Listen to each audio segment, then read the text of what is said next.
São 8h40, 7h40. Bom dia a todos, bem-vindos. Hoje é nosso primeiro encontro, vai ser o nosso primeiro encontro de literatura grega 2, né? Na verdade, é literatura e cultura grega 2. Eu vou ficar com vocês a partir de agora, novembro, até meados de dezembro. Eu esqueci exatamente qual é o dia que termina a aula, mas isso não é um problema. E espero que vocês tenham tido uma boa introdução a esse assunto que é maravilhoso, dos mais conhecidos e mais debatidos na nossa contemporaneidade. Acredito que seja mais conhecido que o próprio Homero, apesar do Homero ser sempre a nossa referência, né, o nosso ponto de partida, por todas as questões que a gente já viu em literatura 1, e a Cíntia acompanha também Matrizes, o Lucas também foi meu aluno de Matrizes. A tragédia ela é mais conhecida, em especial existe uma essencialmente famosa, nem tanto diretamente pelo autor em si, mas pela recepção dessa obra, que é Édipo Rei, que vocês devem conhecer, do Sófocles. Então, a primeira parte dessa disciplina, vocês foram introduzidos a Ésquilo, vocês conheceram pelo menos 2 peças dele, né? Como foi dito antes da gente começar a gravação, 7 contra persas, ou 7 contra Tebas e os persas, um de teor até referencial histórico, né, mais direto, algo que não é comum na tragédia. Não é o objetivo da tragédia, como a gente vai ver, né? Eu estava falando antes de começar a gravar, desse paralelo com a Romii e com Aristóteles. A gente vê muito bem a definição de Aristóteles sobre a poesia, né? E é o que vai ser recebido no quarto século, a poesia como sendo aquilo que vai falar do que poderia ter acontecido. Então, a conjectura, a análise do seu tempo é o que vai fazer a tragédia. Na verdade, vai ser delegado à comédia tratar, né, e daí que só posteriormente a comédia vai entrar nos festivais religiosos a Dioniso, fazer esse link com a realidade propriamente dita, com a realidade cotidiana, com aquela realidade que pode ser apontada diretamente. A tragédia ela vai fazer uma leitura da realidade por meio, e aí uma função importante da tragédia, porque ela vai fazer isso por meio da atualização do mito, algo que o próprio Homero já tinha começado a fazer, né? Todos os mitos que ele vai trazer e colocar na sua obra, e aqui não vai ser o espaço para a gente discutir se Homero foi um autor, se foram vários autores, se Homero existiu, mas nessa figura do Homero, a gente tem uma atualização do mito que dialoga, em especial, com o seu público. Quem é o público de Homero? E não é à toa que eu passei para vocês o texto, o herói épico e o herói trágico. Então, a gente parte, o nosso ponto de partida para a gente compreender como é que se dá esse encaminhamento e como chega até nós, tem que ter como referencial Homero. Então, o que ele faz, né, com os mitos que eram contados desde o final do 2º milênio antes de Cristo. Existe um topos bastante marcado, que é uma guerra que houve entre o povo que habitava, né, a parte continental da Grécia europeia e com um grupo que habitava a parte ao norte da Anatólia, né, ou do Mar Egeu, ali os troianos.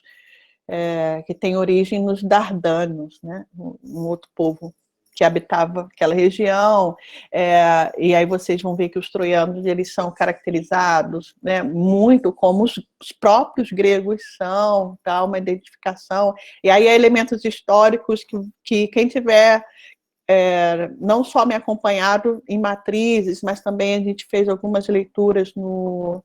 João Vitor não está aqui, mas no clube de leitura, porque foram bem interessantes para a gente visualizar esse elemento histórico, e isso é importante, porque também uma definição de épica trazer para o seu público elementos que eles consideravam como sendo de uma realidade factual, porque o que Homero está fazendo ali? Ele está contando histórias para um público que é um público de aristocratas, né? E aí a configuração do poeta que o Homero vai fazer é daquele poeta simposial, é aquele poeta palaciano, que tem um público bem específico, aristocracia. E aí lembre-se que a gente está no período arcaico. Só que com a tragédia, qual é o tempo que a gente vive, né? Porque a literatura, ela não deixa, ela não é criada fora dessa horta, ela não deixa, de qualquer maneira, ainda que seja para negar, ela não deixa de dialogar com o seu próprio tempo. Então, do período arcaico, passando para o período clássico, a gente teve muitas transformações, né? A sociedade, ela se movimentou, em especial quando a gente tem movimentos civis, né? Que a gente chama de estáceis, quando a gente tem, vamos dizer, protestos dos cidadãos, em específico de uma determinada cidade, que é a cidade que a gente costuma chamar, né, como se fosse a própria Grécia como um todo, mas é a cidade de Atenas, que é a mais bem documentada e sobre a qual a gente sabe muito mais, sem questionar isso, né? Então, essa cidade que vai nos passar essa imagem que a gente considera, né, toma como um todo, mas que não é. A gente vai ter outras democracias também, mas a democracia que a gente vai conhecer é a democracia ateniense. Então, a cidade de Atenas passou por transformações como estácies, que alguns traduzem como guerra civil, né? Mas a gente tem ali no período arcaico um embate, uma tensão entre grupos diferentes, entre grupos que até então não tinham acesso à esfera do poder, né? Como eu comecei falando, Homero tinha um público a qual ele direcionava a sua poesia, e a gente vê claramente ali nos poemas que é o público da aristocracia. Por quê? No período arcaico, para essa questão da manutenção do poder, é importante que aquela classe soubesse e tivesse as referências da sua ancestralidade. Qual é a sua ancestralidade? Seres magníficos, seres que têm no seu sangue a gota, né, ali a demonstração de que eles eram superiores, então são chamados de heróis, né, ou semideuses, que têm uma referência divina que justifica a sua posição. Então, é muito interessante a gente ver por essa perspectiva mais social e política, tá? E aí, literário, poético, vá lá no YouTube do Leque UF, eu deixei nas leituras que eu fiz do clube de leituras acerca de Homero, que aí eu vou no aspecto mais literário, que não é o nosso objetivo aqui hoje, tá? Mas se a gente perceber essa sociedade, como ela se organiza, essa contação de histórias de seres que têm relação com uma determinada classe, que é a classe dos aristocratas, a gente entende muito bem essa busca, essa necessidade. Por exemplo, para ficar bem claro para vocês, em muitas sociedades antigas, existe um tipo de relato que é o relato da genealogia. Não sei se vocês já viram. Quem já leu a Bíblia, por exemplo, sabe muito bem do que eu estou falando. Os relatos da genealogia do indivíduo, para que servem esses relatos, né?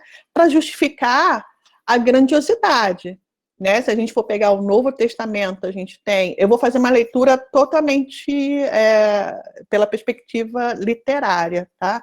Se a gente pegar o Novo Testamento, a gente tem a grande personagem sobre a qual tudo vai ser relatado, que é Jesus Cristo.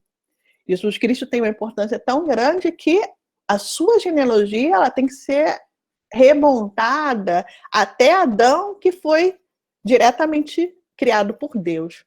Então, é interessante ver como é que é essa mentalidade, que vai perdurar também até a Idade Média, né?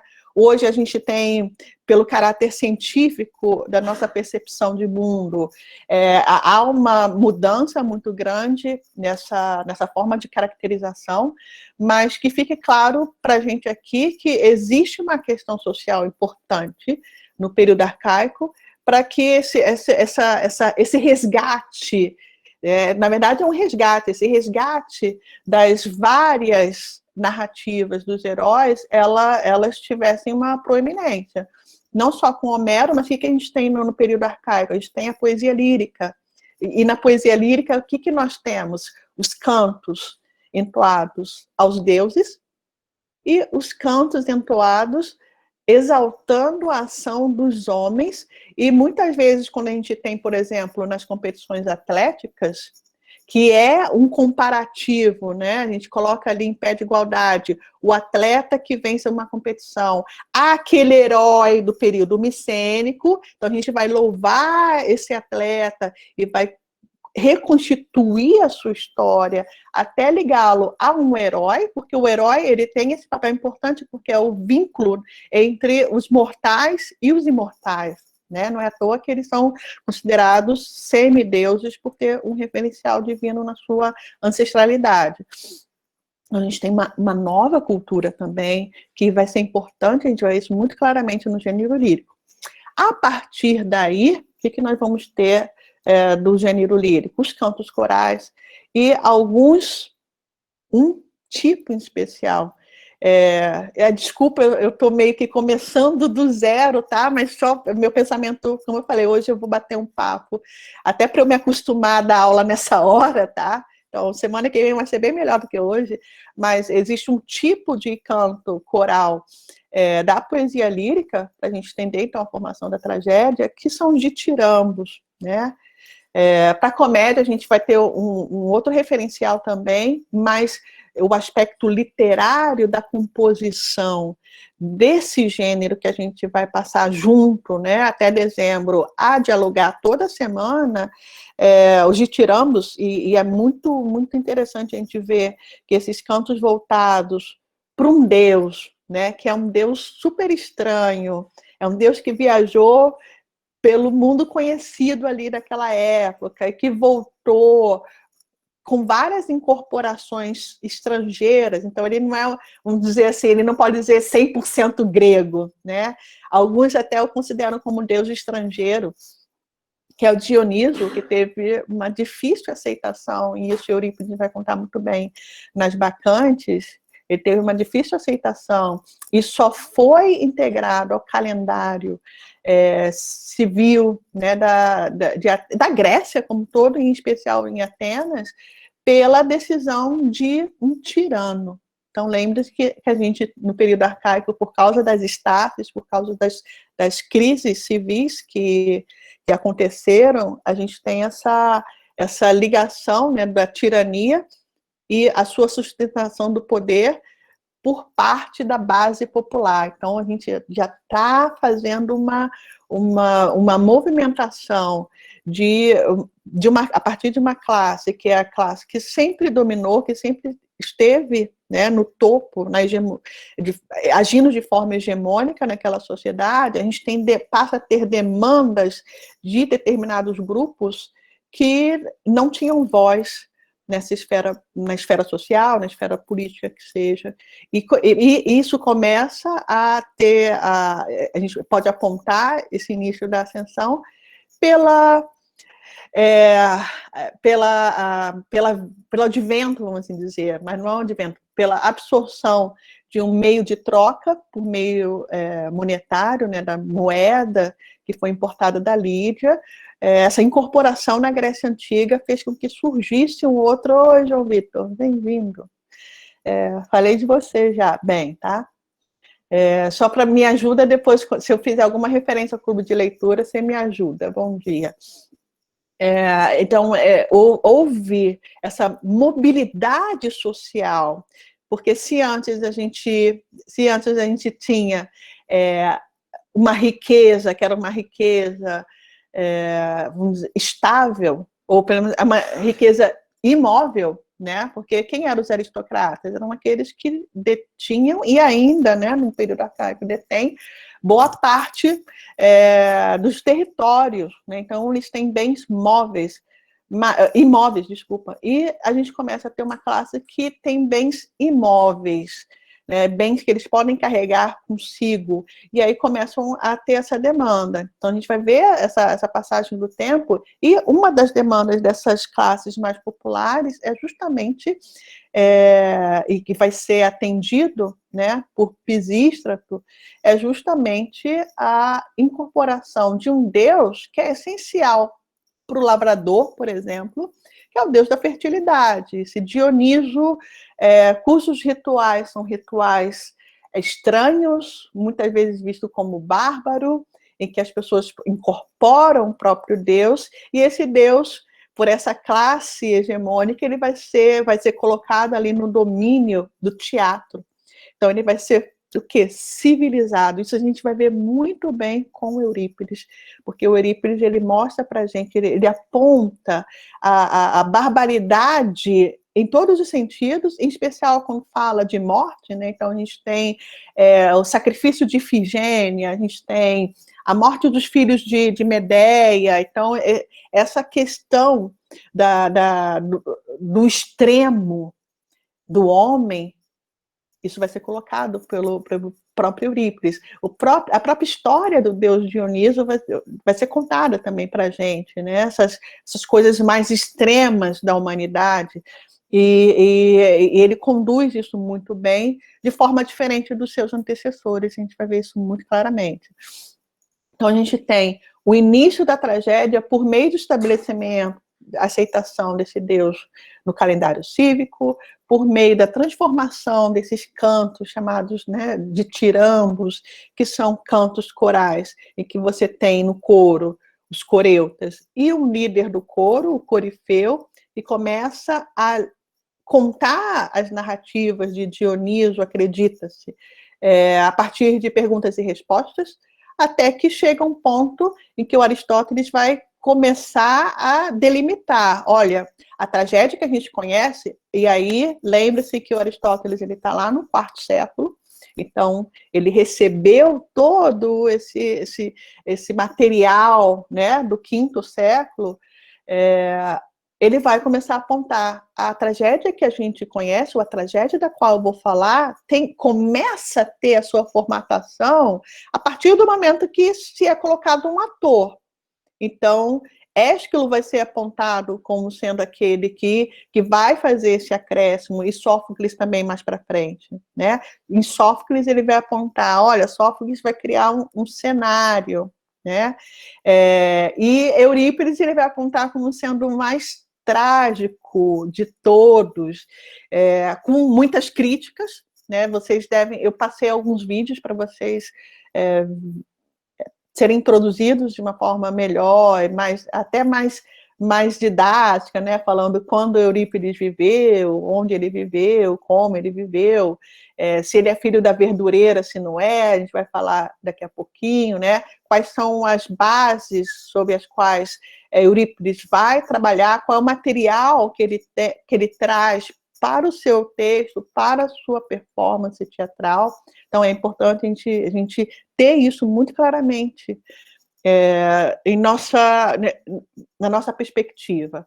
Então, começa com os ditirambos, temos essa divisão, começamos a ter, portanto, uma ação que vai se passar por duas esferas, a esfera da tradição, do coletivo, representada pelo coro, porque o papel do coro é muito esse, vocês já viram, né, no Ésquilo, já viram no Sófocles. Aí sim, no caso do Sófocles, eu teria muita dificuldade de apontar uma peça,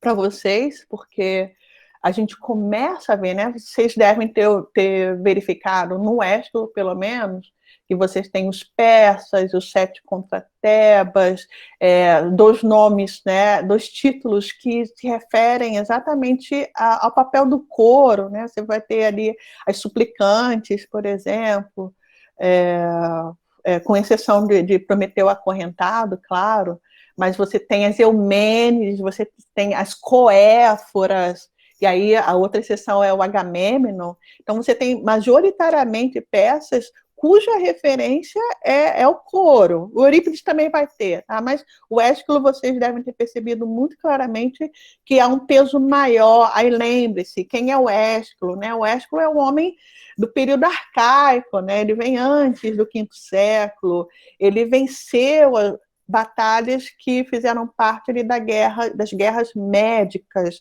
Então ele vê ali o começo e a ascensão de uma cidade e da sua forma de governo, e ele vai cantar de forma, vamos assim dizer, memorável essa história. Né? Então, percebam, né? Eu comecei falando na nossa aula de hoje, comecei falando sobre essa diferença do referencial histórico que a tragédia vai trazer, de que forma a tragédia vai trazer. E não é à toa, aí vocês veem muito bem que o Ésquilo, ele mostra essa grandiosidade do seu tempo por meio das suas peças, e o referencial coral é muito importante dessa magnificência, né? Sófocles vai fazer um pouquinho diferente. Sófocles já vai ter, por exemplo, um material, um enredo, né, mais unido, porque como ele já introduzir mais um ator, então com isso ele vai focalizar muito mais diretamente esse outro âmbito, né, que eu comecei falando. Existe o âmbito do coro, né, nós temos dois elementos ali trabalhados na tragédia. O coro, que vai trazer a questão da tradição, função dramática do coro, acompanhar o herói, exortar o herói, aconselhar o herói. Então ele tem ali um papel que a Jacqueline de Romy vai falar muito bem, né? Ele tem esse papel de auxiliar, não participando tão diretamente da ação. E aí eu vou fazer uma observação. Obviamente, assim como Aristóteles faz, né, quando ele fala da tragédia, ele vai falar nos seus aspectos mais gerais. A observação que eu falo, obviamente a Romy também vai falar, e eu faço essa observação por quê? Porque lendo o Ésquilo, a gente vai ver que o seu primeiro formato de tragédia é tão ligado, né, esse começo mais arcaico da tragédia.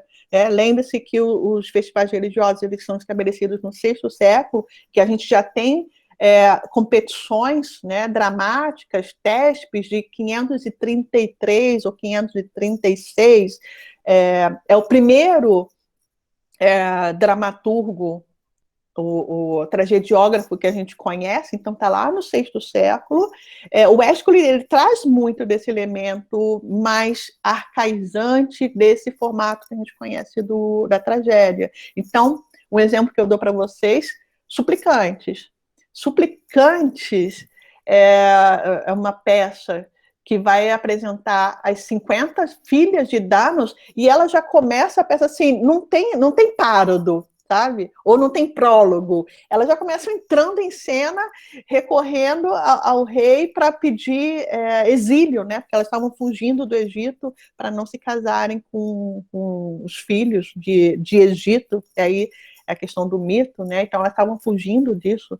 E aí é complicado falar que o coro não age, né? Como que eu posso falar isso diante de peças magníficas como essa? Mas aí, lembrando, o Ésquilo ainda traz esse formato mais arcazante, em que o coro é a base de tudo, o coro é fundamental, né? Lembre-se que vem dos ditirambos, que a gente só tem canto coral, então ainda tem um peso muito grande, uma presença enorme, até nas quantidades versus esse tipo esse formato de tragédia que o Ésquilo nos trouxe. Mas ele já, né, ele foi o que, segundo Aristóteles nos aponta, aquele que introduz um outro ator, então ele vai também enfatizar essa parte dos atores, enfatizando a parte dos atores, que é a parte considerada, né, que de fato conduz a ação, e vamos pensar, mesmo nas Suplicantes, cabe às personagens individuais as decisões a serem tomadas. Então cabe ao rei decidir se aceita ou não, que elas cometeram um crime, né? Elas mataram seus noivos. É uma peça pela qual eu tenho muito carinho, porque tem uma formatação que a gente vê muito claramente a passagem do tempo até chegar a Eurípides, fica muito claro. E quem tem que tomar a decisão é o indivíduo.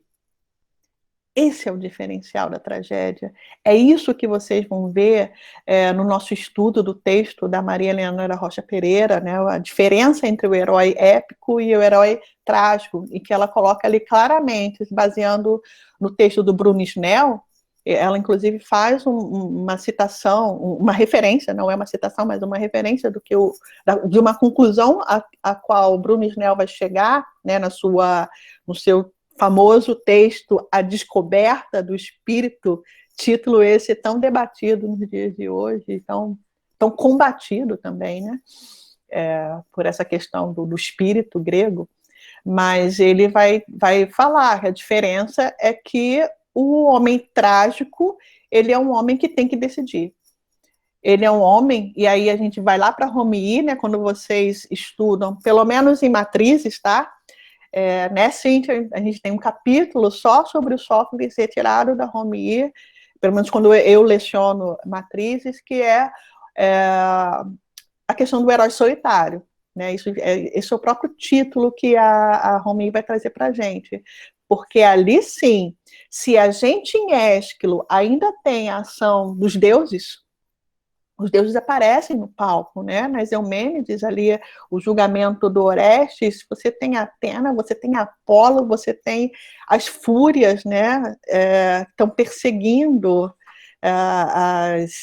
o próprio Orestes. Então, é interessante a gente ver o Deus presente, e isso não é tão diferente, por exemplo, como em Homero. Então, só para a gente ver, né, as proximidades. O Sófocles, ele vai já mais ligado ao meio, né, a parte medial ali, central do século V, não tanto ligado ao período mais arcaico, anterior. Ele vai mostrar para a gente um herói que se encontra, no momento de decisão, ele se encontra só. Os deuses não aparecem mais. Os deuses só falam por meio de oráculo. E qual o problema do oráculo? Você tem que interpretar. Por exemplo, nas Eumênides de Ésquilo, a gente tem ali o oráculo que fala para o Orestes que ele tem que encaminha, Apolo encaminha Orestes para que ele cometa o crime, vamos assim dizer. Mas é um crime diante da sociedade nova. É isso que eu estava falando também no início. Assim como Homero, ele teve que atualizar o seu mito para o seu tempo, a tragédia vai fazer isso. Porque Orestes é um homem do período micênico que vai ser colocado na situação de uma cidade democrática, de uma cidade que julga os seus próprios crimes. Porque o que é belo dessa peça é que no final o que a Atena vai fazer? Vai entregar o tribunal do Areópago aos homens e dizer: cabe a vocês cuidarem da justiça, né? Aquela justiça que vem, aquela dica que vem de Zeus, que vem dos deuses, que os deuses estabelecem, agora está nas mãos dos homens.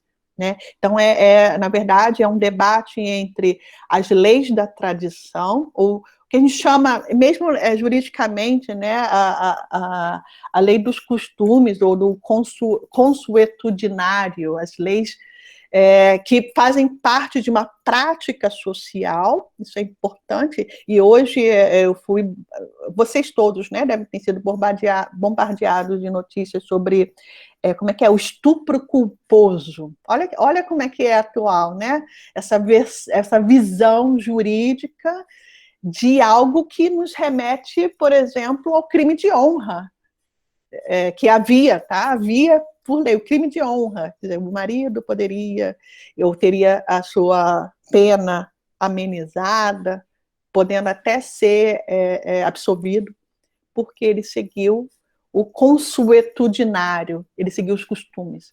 Então, segue-se o costume ou seguem-se as novas leis que estão sendo elaboradas pela cidade? Essa é a beleza dessa peça. Né? Então, o Orestes é um homem que está em transição. Mas lembre-se que a gente está ali no começo dessa nossa viagem pelo percurso da tragédia, percurso esse que vai durar somente nesse século, né? A tragédia é um gênero de curta duração, a tragédia grega, pelo menos, né? Depois a gente vai ter reapresentações, depois a gente vai ter no quarto século, né? Mas o auge, o começo, o auge e o final se dá junto, e aí perceba uma questão histórica muito presente no nosso, que vai ser presente no nosso estudo e que marca o percurso da tragédia, é o fato dela ter começado numa tirania, mas se desenvolvido e se destacado na democracia. Isso que é importante. O Aristóteles, ele não vai falar de Téspis, por exemplo. Ele vai pegar o formato desenvolvido durante o período democrático. Porque qual é a característica desse tipo de governo?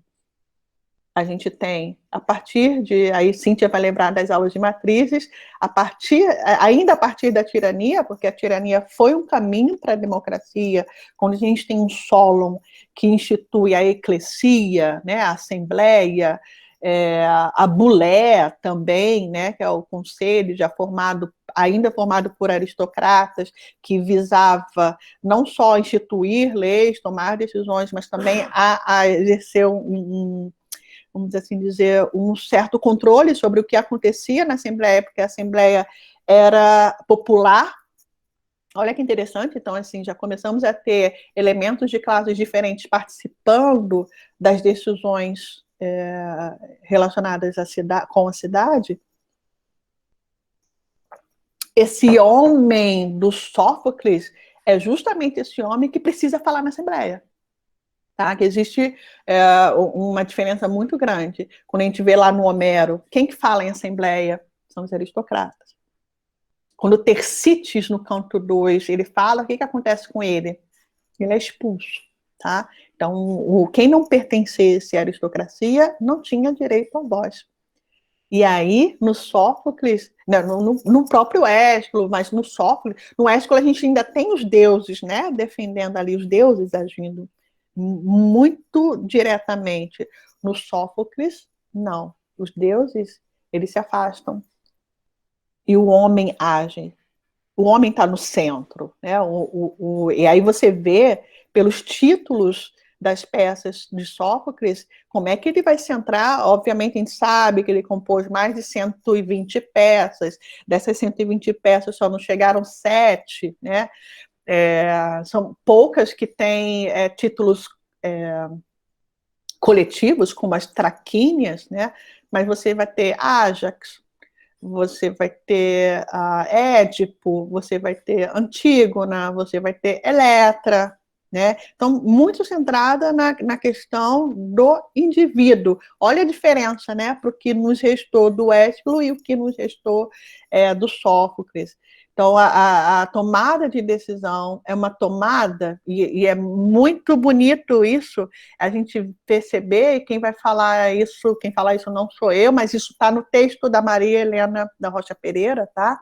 E aí, fique à vontade depois para fazer perguntas sobre a leitura dos textos da Romi, da Maria Helena, se vocês tiverem feito, porque, assim como eu falei no início, eu vou nessa minha viagem, eu me empolgo.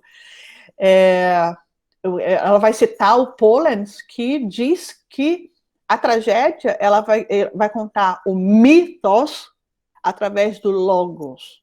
Isso é interessante, vai contar o mitos através do logos. O que ele quer dizer com isso?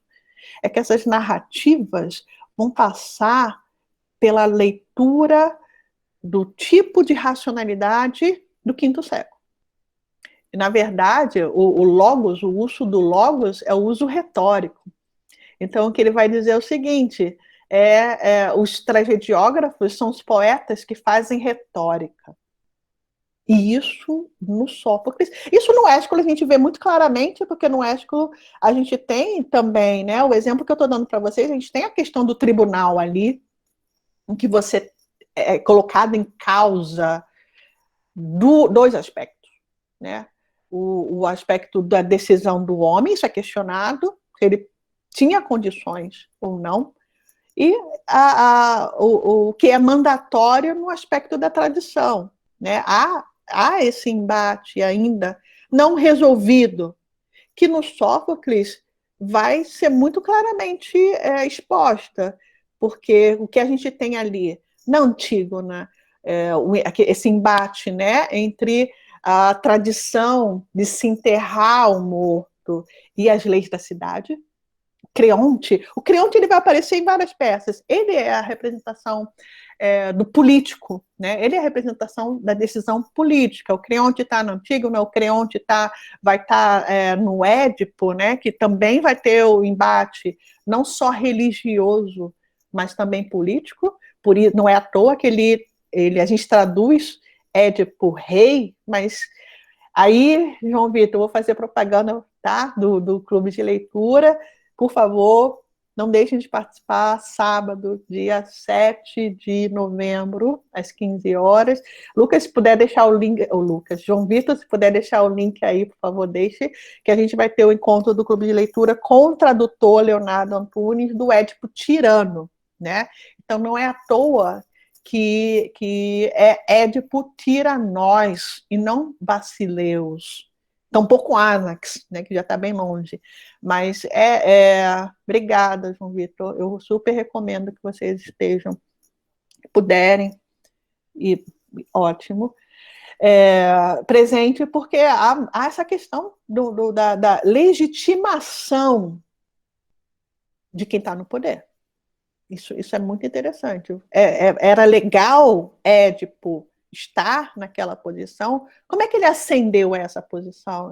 Isso é o que está questionado. Então, esse elemento político é muito forte.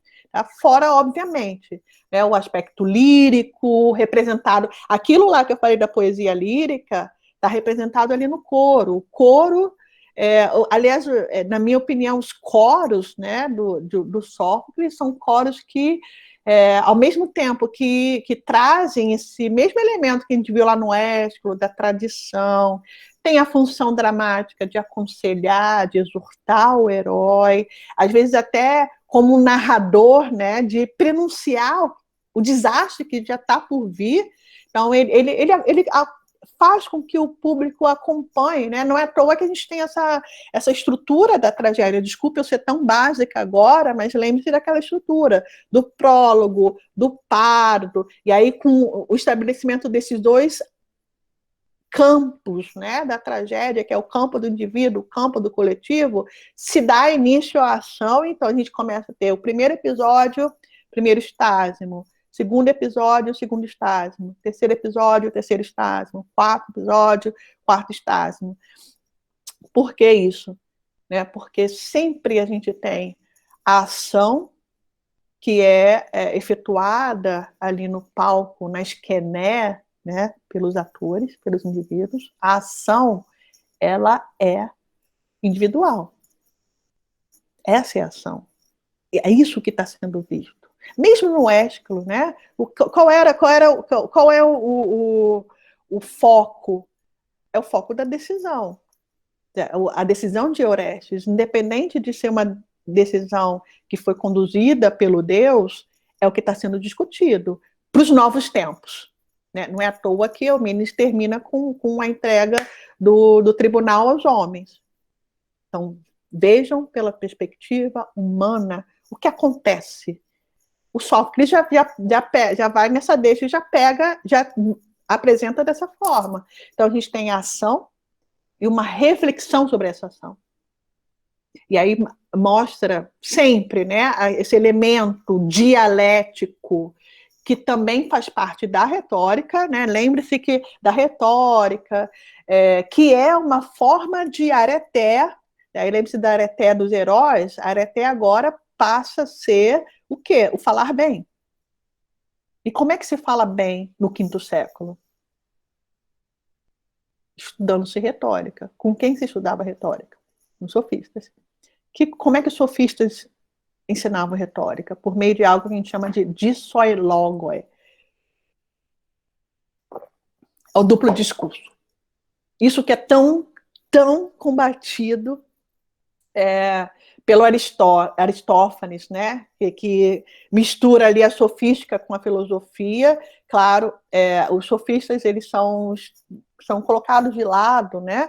Mas eles são fundamentais para uma condução de uma linha de pensamento que parte dos filósofos pré-socráticos, já que eles projetam muito dessa questão da aparência, da essência, no homem. Lembre-se do Protágoras, quando ele diz, né, que a medida de todas as coisas passa a ser o quê? É o homem. O homem é a medida das coisas. Isso Sófocles toma muito bem. Então, ele vai ter ali o que nós chamamos de cenas agonísticas. Quais são as cenas agonísticas? São cenas de debates. Embates e debates. Então, a gente tem Antígona com Creonte, a gente tem na Eletra a junção com o Orestes e o debate com a mãe, Clitemnestra, né? Então é importante a gente ver isso. São dois pontos de vista diferentes. A Clitemnestra traz a sua razão, a Eletra traz a dela, né? E olha que interessante, o Orestes ali movido pela piedade de ter que matar, ou de não querer matar sua mãe, mas com a condução da ação de Eletra, e não é à toa que, mesmo que quem cometa o crime seja o Orestes, é a Eletra que vai discursivamente, é isso que eu estou querendo falar para vocês, né? Quando Pollens fala que o tragediógrafo, ele é um retor, é o discurso que conduz a ação. Olha isso para a cidade. Porque, gente, até hoje, né? A política é feita de retórica. A gente está tendo eleições nos Estados Unidos, é retórica. America First. As pessoas compram ideias, né? Como eu falo em Matrizes, né, Cíntia? Nós somos os únicos animais que, diferentemente de seguir o líder mais forte, que é assim no mundo animal, a gente segue o líder que tem um discurso mais forte. Então, a tragédia, com Sófocles em especial, vai ter essa formatação, né, muito retórica. Isso é o belo. E a gente parte para o Eurípides, então, vamos conhecê-los. Aí, eu vou fazer uma pequena apresentação, que eu me empolguei e me esqueci de fazer isso. Mas aí eu preciso de uns minutinhos, se vocês quiserem fazer algum comentário, alguma pergunta, tiverem dúvida. Não quero instalar. Eu só vou importar aqui o meu PowerPoint para que a gente possa ter algumas citações, né, algumas referências que eu acho importante para vocês. Espero que vocês tenham gostado dos textos, tá? Enquanto eu estou baixando aqui, eu vou fazer alguns comentários sobre o formato que a gente vai passar a ter comigo agora. Mas antes de eu falar do formato, é uma pergunta. Quais peças vocês gostariam de ler do Eurípides? Vocês podem escrever aqui no chat para a gente fazer uma seleção democrática, né? Então, a gente vai colocar em prática o que a gente fala. Quais são pelo menos duas peças, né? Porque a gente não tem muito tempo útil. Quais são as peças que vocês têm de Eurípides que vocês têm curiosidade? Eu posso falar para vocês das que são mais importantes, ou as que são mais discutidas, as que são mais estudadas. Quais são? Eletra e Medeia? Vocês querem fazer isso? Ou não sei, alguém já escreveu alguma coisa aqui no chat? Não? Acordem, meninos, crianças. Eu não entendi o que você falou, fala de novo. Qual das peças dela a gente gostaria de ler? Quais peças de Eurípides? Eu botei Medeia e Héracles porque são as que eu tenho em papel em casa, só por esse motivo. Mas isso daí isso daí não vai ser problema, não. A gente tem muito estudo, tem muita tradução. Medeia não tem como não, né, gente? Medeia não tem como não. Olha, eu sempre passo essas duas peças porque o tempo é muito curto, mas eu acho porque assim, quando eu dou Sófocles, eu dou Eletra. né, Lucas? Então a gente consegue. Medea, sem dúvida, Medea, sem dúvida, não tem como não estudar Medea e. Então, no final. Também amo Hipólito. Eu também amo Hipólito, Otávio. Amo mesmo. Acho, nem sei se eu tô com ele. Tô com ele aqui, tô com ele aqui, eu comprei 2, esse daqui tá fechadinho, tá até com preço. Eu comprei numa das feiras que a gente tinha, quando a gente tinha as aulas presenciais, né? A gente tinha o Hipólito. É muito bonita mesmo. Que difícil. Ó, eu vou fazer uma pequena apresentação. É claro que eu já estou passando de 1 hora, mas não tem problema não, tá? Como é que diz o regulamento? A gente tem que ter até 30% das horas, né?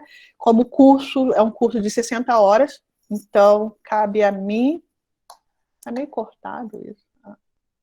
Cabe a mim 30 horas, e 30% de 30 horas são 9 horas. Então, eu posso dar 1 hora e 20, 1 hora e 30.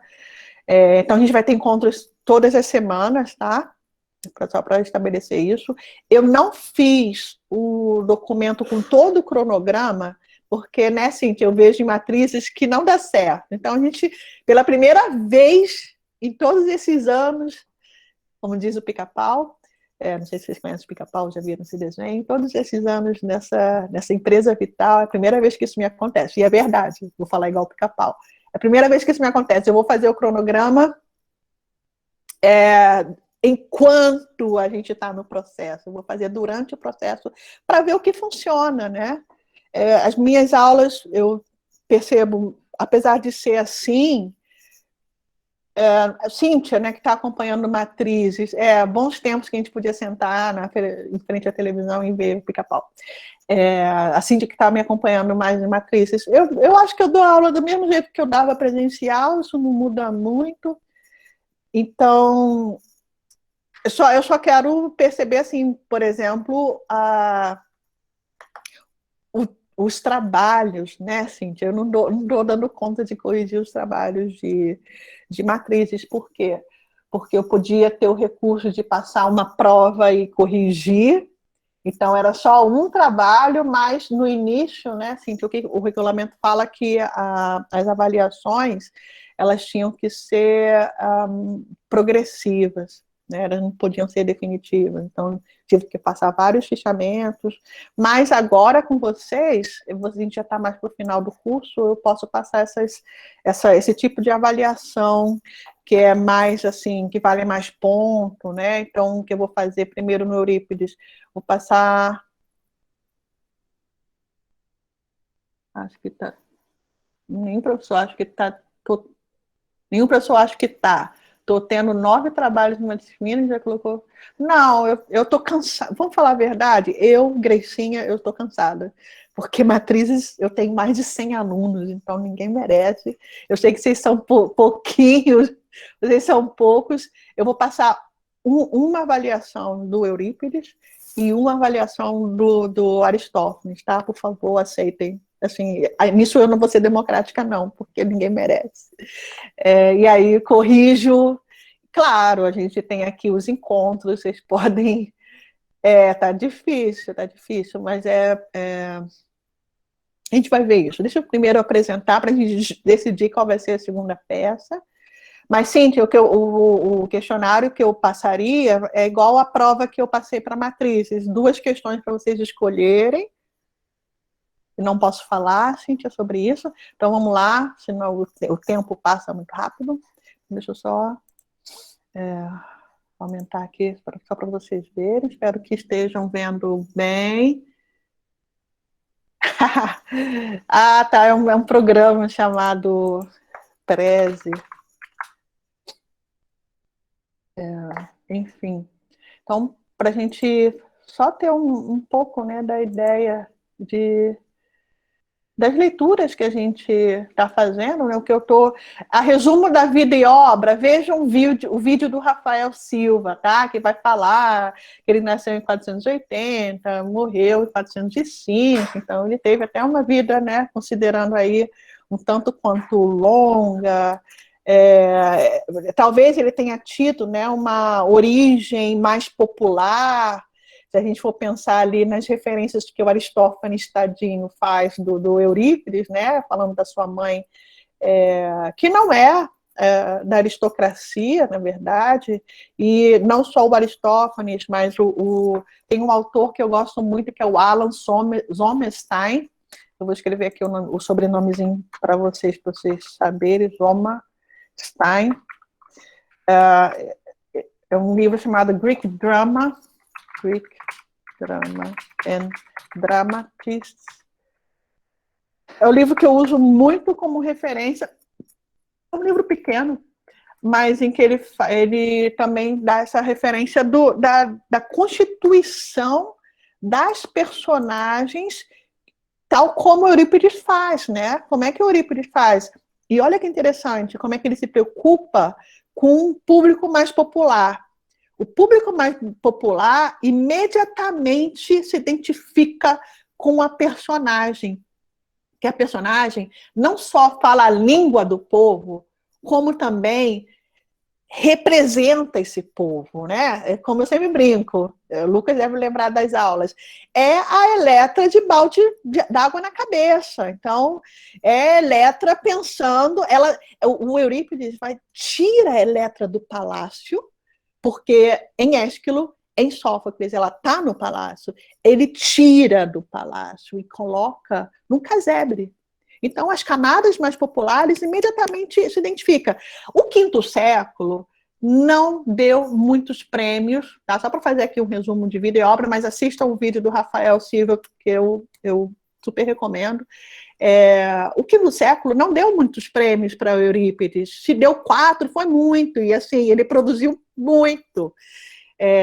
Só de número de peças, a gente tem aqui 17, né, sem contar com o drama satírico, o único drama satírico que nós recebemos, que é o Ciclope, que é super fácil de vocês acharem PDF, recomendo que vocês leiam, para vocês saberem, né? Lembrando aí que os festivais religiosos Dionísio, em especial as grandes Dionísias, a gente tinha 3 dias de competições dramáticas, em que pela primeira parte o tragediógrafo apresentava 3 peças, não necessariamente em trilogia temática, e um drama satírico. Tá? Autores como Sommerstein vão dizer que o drama satírico ele servia para fazer uma transição entre a abordagem dos temas da tragédia para passar para a comédia.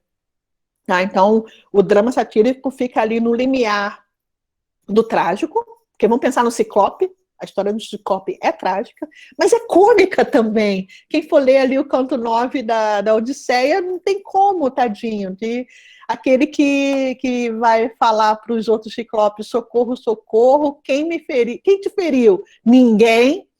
É risível, mas é triste ao mesmo tempo. Então, é bem interessante esse aspecto do... eu não escrevi, eu não escrevi? Greek Drama and Dramatists.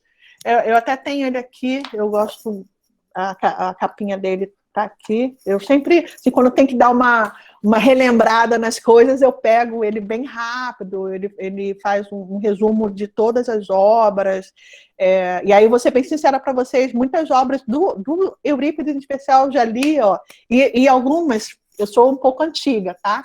Eu não li em português, eu li em francês, né, na época de graduação, não tinha acesso, obviamente, ao grego, não tinha tradução para a língua portuguesa. Enfim, então, é um livro que topicaliza isso muito bem, traz informações bem seguras sobre vida e obra, tá? Estou falando isso sobre vida e obra. Então, o que a gente está vendo, né, do Eurípides é isso. As classes mais populares se identificam imediatamente por aquilo que o Aristóteles vai recriminar, né, vai condenar muito, muito, que é o uso da ópsis, o uso da imagem para conduzir a emoção, conduzir o olhar do público. O Eurípides, assim, a primeira figura que a gente, né, a gente só tem os textos, obviamente, né, os textos que nos chegaram, e o próprio Aristóteles também, ele recebeu isso, talvez pelas reapresentações do quarto século, mas certamente pelos textos. O Eurípides, ele traz esse elemento do cenário, do visual, muito fortemente. Tão forte que o Aristófanes vai brincar com isso. Né? Quando ele tem ali os arcanenses e a personagem quer convencer a Assembleia, ele fala, vou pegar uma indumentária aqui do Eurípides, quer dizer, com roupa toda rasgada, tipo mendigo, para as pessoas terem piedade dele. Então, é isso. A crítica de Aristófanes, que é uma crítica que, na verdade, é uma crítica poética, né? Muitos autores, eles falam que a crítica não começa com Aristóteles, nem com Platão na República, mas sim com Aristófanes. Então, é importante a gente ter essa questão do visual que o Eurípides vai trazer para a gente muito grande. E, para eu voltar aqui para o slide, é importante essa observação, por quê? Porque o Eurípides vai ser famoso no século seguinte. Olha que interessante, né? Quando a gente tem ali a decadência da democracia, né? A democracia está muito enfraquecida, então, obviamente, o que vai acontecer?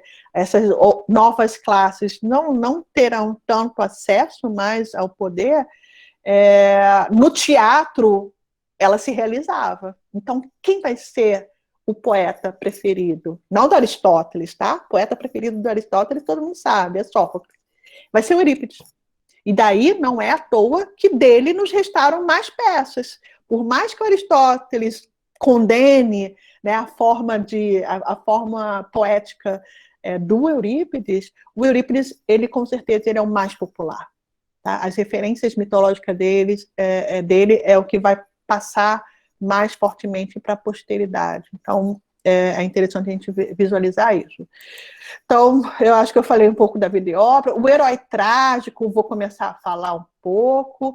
Novas leituras dos mitos, obviamente, nem sempre as leituras são novas, né? Por exemplo, quando ele coloca ali a Helena como sendo fantasma, né, que estava em Troia, sendo que ela estava guardada no Egito, esse é um mito, parece novo, né? Mas é um mito que já está lá no Arquíloco, já está lá nos poetas líricos. Ele resgata essas versões menos populares, né, ou menos difundidas, vamos assim dizer. Então, é bem interessante ver essas novas leituras dos mitos. O próprio Orestes, né? O mito do Orestes é bem interessante, porque ele, nas Eumênides, o que ele tinha que fazer, né? Ele tinha que ir para Atenas, e aí percebam, olha que lindo o que a tragédia faz. Bem, a gente sabe que os mitos micênicos, eles não se passam em Atenas. Né, micênico, então, onde será que se passa? Se passa em outras cidades importantes, em especial de Esparta. Né? Argos, por exemplo, é uma cidade. Esparta, a própria cidade de Esparta, Micenas, enfim. Existe, desde o Ésquilo, sempre um direcionamento para Atenas, porque, obviamente, não se esqueçam, a tragédia era financiada pelo Estado. A tragédia é financiada pelo Estado, né, no formato ali, no corego, tem coro na palavra, que era um indivíduo rico que pagava seus tributos financiando o teatro, em especial o coro. Né? O coro era um coro que era caro, né? São 15, 14 membros que durante o período de ensaios tinha não só a questão da habitação, alimentação, mas indumentária e tudo mais. Eles recebiam um sustento, vamos assim dizer, desse homem. Então, essa nova leitura do mito também, porque o mito no Orestes, lá, né, tanto no Ésquilo como no Sófocles também, se manda ir para Atenas para ele ser julgado e purificado.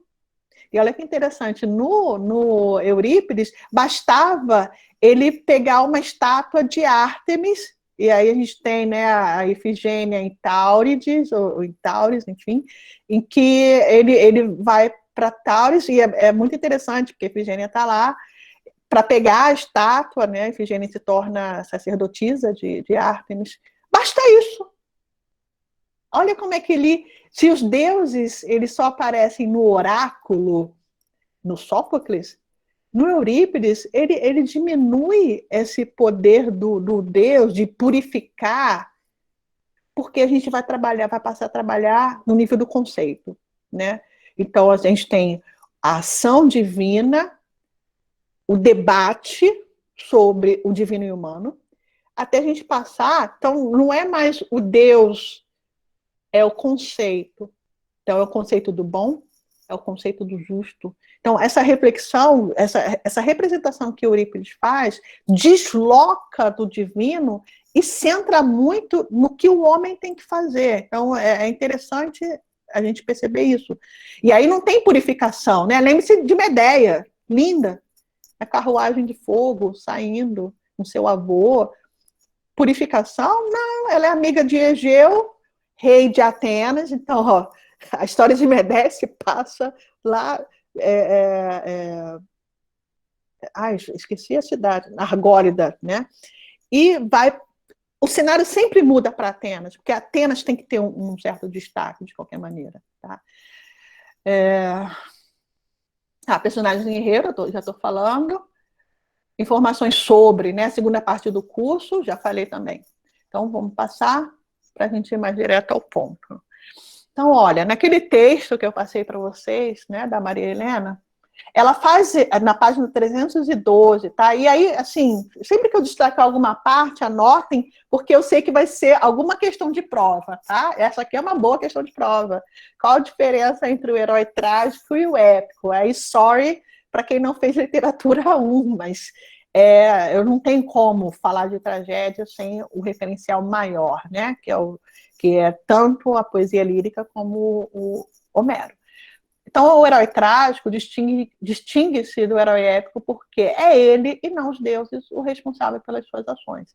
Então, isso é interessantíssimo, porque até no exemplo que eu dei do Eurípides, né, do Orestes ali, que vai encontrar Ifigênia. Aí lembre-se, né, Orestes é filho de Clitemnestra e Agamemnon, Ifigênia é aquela que vai ser sacrificada para que os navios possam ir para Troia, sacrificada por Agamemnon. E olha que interessante, a gente já começa a ver no Eurípides que Agamemnon não foi compelido pela divindade a fazer esse sacrifício. E aí existe toda uma questão que a própria Maria Helena vai falar sobre o ideal pan-helênico que está muito presente na Ifigênia. Se eu não falar hoje, eu vou falar mais para frente sobre isso, que é importante. E a questão da barbárie, né? Sacrifício humano não é uma coisa grega. Sacrifício humano não é uma coisa grega. Então, é muito interessante ele trazer, na verdade, aí lembrem-se, falando de vida e obra de Eurípides, Eurípides está vivendo a Guerra do Peloponeso. Então, assim como Aristófanes ataca os políticos de forma muito direta como responsáveis pela decadência de Atenas, o Eurípides vai mostrar a decadência de Atenas por meio dos ritos. Então, a crítica da religião dele é uma crítica que tem esse referencial bélico, político muito forte. Sacrifício humano não é uma coisa grega. E aí, se a gente for pensar naquela que até a professora Juliana da arqueologia fala para a gente não usar a palavra civilização, mas eu ainda uso, tá? Os gregos se distinguiam dos bárbaros muito em relação a isso. Tá? Os sacrifícios são sacrifícios representativos, você sacrifica animal. Depois, lá no cristianismo, você sacrifica a si mesmo, né? Pessoalmente. Vai tomando um nível de abstração tal, mas não sacrifício humano. Então, é interessante a gente ver isso. Essa é a referência, né? A distinção do trágico para o épico.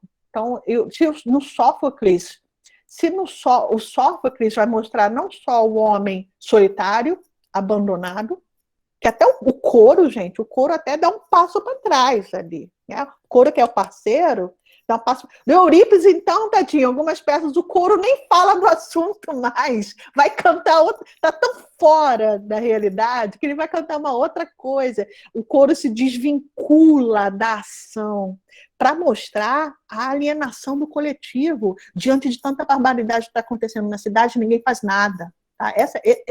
É importante a gente ver como que o coro funciona para a gente entender qual é a mensagem que o autor está passando para o público, porque o público é o coletivo. Então, ele trabalha nas duas esferas, do coletivo e do indivíduo.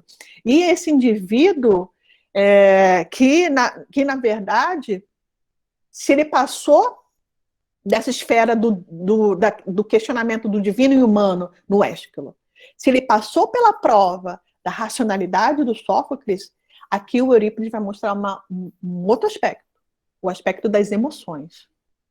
Isso é importante. Porque se a gente for ver o Ésquilo e o Sófocles, você vê emoção nos heróis? O Orestes está ali bonitinho, o Prometeu está ali bonitinho. Mesmo Etéocles, né, vocês viram Sete contra Tebas, você vê assim, os heróis sabem o que fazer, tem a tradição do lado que assegura a ação.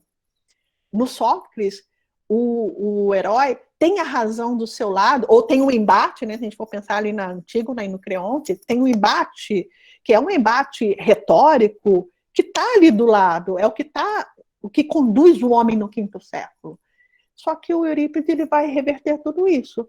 Ele tira o Deus, ele tira a razão, o que sobra? Sobra a emoção. Então, olha que belo é a gente perceber que essa tríade de autores não é à toa que é o foco do estudo do Aristóteles, tá? Porque é muito bem isso. Parece orquestrado, né? Obviamente não pode ser orquestrado isso, mas é bonito ver essa condução da reflexão do homem, porque assim, se antes nós tínhamos um cenário em que o mundo dos deuses coabitava o mundo dos homens, na tragédia é o homem, sob diferentes perspectivas. Esse mundo ainda passado, junto, né, do divino no humano, o homem na sua razão e o homem na sua emoção. Então, e aí, o que a gente tem? Por que a tragédia é um gênero considerado, né? A própria Maria Helena vai falar, universal. A Romei também, né? O elemento do universal que faz com que, que esse gênero atravesse o seu tempo, né? Não de forma original, mas na sua recepção, na recepção dos textos. Que é o que vai ser discutido, né? Inclusive, a divindade vai mudar. Nós vamos ter a Tíria. Eu vou falar um pouquinho aqui mais para frente. Então, vamos lá. Só 10 minutos, não pode ser. E aí, um pouquinho da análise desse texto, tá? Que eu recomendo que vocês leiam. A gente conhece um pouco, né, do Aquiles ali no canto 1, quando ele quer avançar e atacar o Agamêmeno, que o está ofendendo, e ele fica entre o impulso e a razão. Aí vem uma deusa e fala, te acalma, porque nós estamos agindo por você. Né? Lembre-se que Atenas e que Tétis tinha pedido a Zeus que trouxesse a honra de volta, né? Pede a Zeus por que, gente? Amém? Que pede a Zeus que traga. Então, existe uma ação dos deuses no mundo dos homens. No herói trágico, nem tanto. A gente pode até discutir a questão da ancestralidade e da maldição familiar, mas isso não está mais de forma tão pura, porque o caráter da personagem conta e conta muito, né? A gente vê isso muito claramente no Édipo. Então, só para pegar aqui a referência que eu estou dando para vocês, eu vou ler, para dar uma pausa aqui para minha cabeça. Se Aquiles explicava suas próprias decisões com a intervenção da deusa, o homem do século V carregava na consciência de sua própria liberdade também a responsabilidade das suas próprias decisões, claro, né? O divino, pelo qual ele se sentia guiado e perante o qual ele se sentia perante o qual se sentia responsável era cada vez mais determinado pelo conceito do justo, conceito do bom, conceito do honesto, ou qualquer que seja o nome que se queira dar à norma que rege a ação. O divino torna-se, assim, cada vez mais sublime, quer dizer, abstrato, né? Mas os deuses perdem, ao mesmo tempo, a plenitude de suas vidas tão intensas na origem. Isso aqui ela está falando do herói, porque ela fala que, assim, se existe uma diferença do herói épico para o trágico de Sófocles, existe uma grande diferença entre o herói épico e o herói trágico de Eurípides. Porque a divindade se torna uma abstração. Aí lembre-se dos diálogos platônicos, né, que vai colocar ali o Sócrates, o homem do quinto século, buscando o quê? O que é virtude? O que é o belo? Olha as discussões que ele vai ter. Então, são as discussões do quinto século. E Eurípides vai ser atualizado nesse sentido. Bem, aí, né, eu citei o Polens, o texto dele. O texto dele é simples, é um livro, a tragédia grega, mas não tem tradução, acho que nem para o inglês. Tá simplesmente em alemão. Eu tive acesso ao texto de 1965, tá? Então, esse texto de 1965 é a tragédia grega, e que ele coloca o que eu expliquei antes, né? O enredo, o mitos, que é a palavra também usada pelo Aristóteles, né? Quando fala do enredo, ele é configurado sobre a perspectiva retórica para falar do ser. E aí, quando a Maria Helena fala disso, é que, na verdade, todo o debate está entre a aparência e a essência. É um debate filosófico. Tá? O que é aparente é colocado de lado, em especial em Sófocles, e quer atingir o que está por trás das coisas, né? Por isso que a pergunta de Édipo sobre o que ele é, quem ele é mais essencial do que toda a aparência com a qual ele se mostra no início da peça. Ele é despido. As personagens são despidas, né? O Ájax, por exemplo, que se achava merecedor da armadura de Aquiles, ele era o segundo maior, e não recebe, essa máscara, essa aparência cai, e aí se vê, o homem se encontra não só, mas com sua essência. No Eurípides, o que vai acontecer? Ele vai brincar com a aparência, como eu falei. O que ele coloca ali? Ele despe, inclusive na sua configuração, essa personagem. A personagem, como eu falei, se a gente for pensar no Hércules, o grande herói, ele é colocado ali como louco. A gente vai ter, se a gente for pensar na própria Eletra, ela é extremamente pobre. Ele despe da aparência, literalmente. Tá? E esse jogo que ele faz não é à toa. Não é à toa. Né? E aí ele mostra o caráter. Olha o caráter do marido da Eletra. O marido da Eletra é pobre, e aí lembre-se da visão aristocrática, tá? Quem são os aristói? Os que são bons, os que têm areté. Até pouco tempo atrás, ou né, no século anterior, era assim. Depois se começou a pensar, o que é areté? A areté é o saber técnico, a areté pode ser possuída, pode ser comprada. Esse é o grande embate em filosofia sofística. Porque a sofística oferecia isso para a nova classe que podia comprar. Gente, essa aula, assim,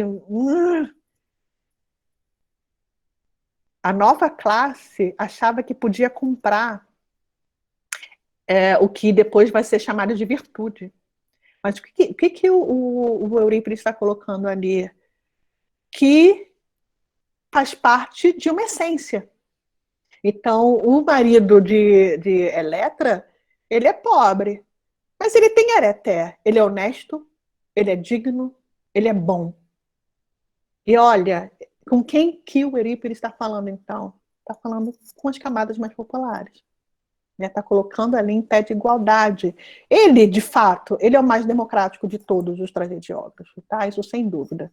E aqui a referência, quando a gente tem, né, essa referência do Poland, aí eu recorri ao Gorgias, e eu coloquei o texto em grego, porque todo mundo aqui é aluno de grego, e no grego vocês veem muito bem, né, o que está sendo dito nesse diálogo fabuloso, que quando discute, né, que vai falar da retórica e vai falar do papel do poeta diante disso, e ele fala, o retoreuei, e não faz, aparentemente, né, docu-se, e aparentemente não faz retórica, não te parece que faz retórica, ou que fazem retórica, né? Os poetas nos teatros.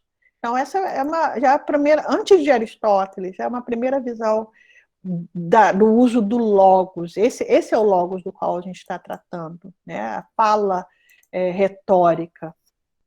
E aí, daqui a pouquinho eu vou ter que terminar, né? Mas ainda fazendo referência ao texto da Maria Helena, é muito interessante ver, aí eu vou ler mais uma vez, para a gente entrar no pensamento que ela está conduzindo aqui, quando ela diz que do herói constantemente guiado pelos deuses, passamos àquele que se governa pelo logos, embora movendo-se no mundo em que a sua vontade a cada momento embate contra uma ordem de coisas estabelecidas pela divindade, e que ele não pode alterar. Essa ordem, porém, não é arbitrária, nem o mundo é caótico. É, no entanto, à custa do seu próprio sofrimento que o homem o reconhece. Isso aqui parece muito com o homem de Sófocles, né? O homem de Sófocles, ele tem esse embate o tempo todo. Ele usa da razão, mas ainda se sente pressionado pela tradição, conduzido, não pelo Deus diretamente, mas pela tradição, mais fortemente, eu diria isso para vocês, né? Então, eu acho que ele não se distingue tanto de nós. E aí, se a gente tem no Ésquilo diferentes ordens de deuses, porque também tem isso, né? A gente tem lá o Orestes, em que o Apolo ordena que ele mate sua mãe, e, por outro lado, ele está sendo perseguido pelas Eríneas porque ele matou a mãe. Olha o conflito de interesses na própria esfera do divino. Como o homem se situa, né? Ou pode o homem se situar nessa condição? Aí essa é problemática, né? Dessa leitura a leitura da religião. Não é à toa que vai ser nesse século que Sócrates vai ser condenado por desvirtuar a juventude da religião cívica, né, de Atenas. Isso é muito discutido. Em que se fala, né, desses conceitos do bom e do justo. O Sófocles, a própria Maria Helena vai falar, né, do cálculo dialético, porque se pesa o que é justo, o que não é justo, o que é bom, o que não é bom. E no Eurípides eu não coloquei nada aqui para a gente pensar, né? Também não vou trazer todas as respostas aqui para vocês, que a gente vai ver nas próprias obras, já são 9 horas, né? Então, em relação a Eurípides, eu não escrevi nada no slide anterior, porque a resposta a gente vai ter aqui no 322, e que ela diz, né, que no Eurípides perdeu-se a aura divina que envolvia acompanhada as ações do homem, ou do herói da Ilíada. As suas motivações são humanas, né? Vide Medeia. Medeia só mata aquelas crianças por vingança. Totalmente pessoal isso. Então, as motivações são humanas e humanamente condicionadas, embora encobertas por sentenças morais de tom filosofante. Isso eu quero que vocês, nas leituras dos textos, eu quero que vocês destaquem, quando lerem, algum elemento de caráter filosófico para a gente compreender essa cabeça do Eurípides, tá? Se a gente tem ali o embate sofístico, retórico no Sófocles, a gente vai ter reflexões muito aprofundadas, filosóficas do Eurípides. E aí, esse aqui é o último slide, tá? Porque depois eu começo a analisar peça por peça. E na mesma página ela vai falar que ela coloca abaixamento, mas eu prefiro rebaixamento, tá? Um rebaixamento de herói mítico de antes, no nível das fraquezas do homem vulgar, quando não inferior, no nível da fraqueza do homem vulgar. Então, é aquilo que eu falei durante a nossa aula de hoje, é colocar na figura de uma classe mais popular, descaracterizar todo esse passado aristocrático dessas personagens e trazer ao público. Então, assim, Eurípides, de fato, se Sófocles foi o mais amado dos três, Eurípides, sem dúvida, ele atingia classes mais populares, né? Então, isso eu espero ter deixado claro aqui. Foi uma aula rápida, em que eu preciso fazer, né? Eu gosto de retomar fazendo um resumo da história para a gente começar a seguir. O que eu vou fazer com vocês agora a ideia hoje era eu apresentar um pouco, né, das peças, mas a primeira já fica escolhida, Medeia. Então, eu não quero obrigar. É claro que a gente vai ter em vista a Eletra, tá? A Eletra, deixa eu recorrer ao minha enciclopédia de peças. Só ver aqui na... ok, Medeia, 431. Então, 431, tá? Olha que interessante. Que ano é esse, né? É o ano do início da Guerra do Peloponeso. Então, a gente vai ver o Eurípides, vamos dizer, antes da guerra, e vamos ver na Eletra, eu acho que vai ser isso mesmo, depois. Ficamos combinados assim? Então, eu vou passar, o que eu vou fazer agora? Né? Eu passei um texto específico desculpa, vocês vão chegar atrasados na próxima aula, então eu acho que eu vou um pouco correr. Eu vou deixar material para vocês para a próxima aula, e aí eu acho que a gente vai ter que começar às 7. Se vocês não 7h15, né? Para não ficar assim, 7h15. Pode ser também? Alguém quer falar alguma coisa? Quer perguntar? Então, vou deixá-las, porque eu sei que vocês têm outras aulas. Desculpem aí, vou passar um pouco da hora. Beijo. Beijo, beijo. Estão liberados. Mas eu vou parar de gravar, se alguém quiser falar também, ainda fique... Quem não tem aula.